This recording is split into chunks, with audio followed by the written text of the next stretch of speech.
We know there's an epidemic of heroin in this country, and now New York State coming down hard on heroin dealers, passing legislation in the Senate of New York State that would let prosecutors file homicide charges against heroin dealers if those drugs they sold led to an overdose death. Good idea? Here to debate, we've got Whitney Boan, criminal defense attorney, and trial attorney Heather Hansen. Heather is joining us today from Philadelphia. Heather, you think this is probably a step in the right direction, don't you? Absolutely it is. Listen, Steve, if I'm dumb enough to get into a car with someone who's been drinking and then I die, they're still going to pursue charges against the driver because what they did was illegal. Here, overdoses account for, every 19 minutes, someone in the United States overdoses. This is an epidemic and it's something that needs to be stopped. This is one of the tools in the arsenal to stop the epidemic. Absolutely. The epidemic is terrible. In my town alone, I think there have been 3 young people who have overdosed on heroin. And, you know, parents are beside themselves trying to figure out what to do. Whitney, you've got a problem, though, with this heavy sentence for heroin dealers.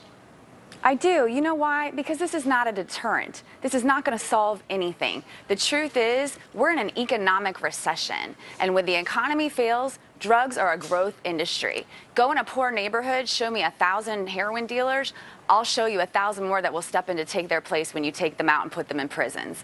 This is not going to solve anything. It serves zero benefit. It has no purpose in deterring what it seeks to deter. So it's legislation for the sake of legislation. It serves no legitimate function, and it serves no legitimate purpose. You know what, Whitney? Heather disagrees with you. I can tell by her body language that what you just said is crazy, according to her.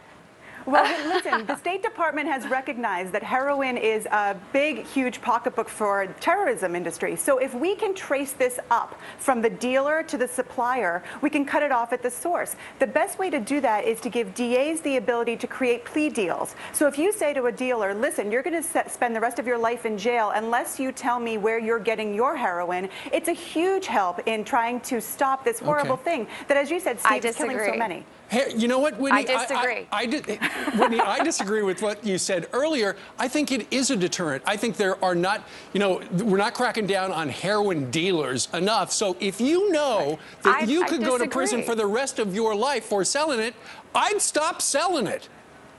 I practice in Florida, okay, and we have crazy, draconian, mandatory minimum sentencing structures where drug dealers are already facing life in prison or essentially life in prison. And I can promise you, I handle many, many heroin, drug trafficking, drug sale cases, and it hasn't deterred anything. It has not slowed anything down. It takes away self-responsibility and personal accountability, and I don't believe in legislation where we do that. Well, if I buy drugs and I overdose and I die, that's my responsibility. That is not somebody else's. You know what? Mine. Somebody sold it to you, though, so...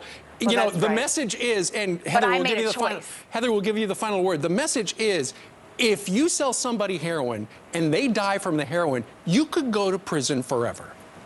That's right, and that is a deterrent. And on top of that, it lends itself to perhaps less people actually making those deals. So while Whitney may be right, it may not stop everybody, but if it stops 1 or 2 people, you're heading down the right road. It also gives DAs more tools. It serves as a number of different ways, and it's an appropriate law across the board. That was a great, fair, and balanced debate. We had both sides, and they both shook their heads at each other. Job well done. Whitney and Heather, thank you very much for joining us live today from Philly. Have a good and day. also Orlando. All right.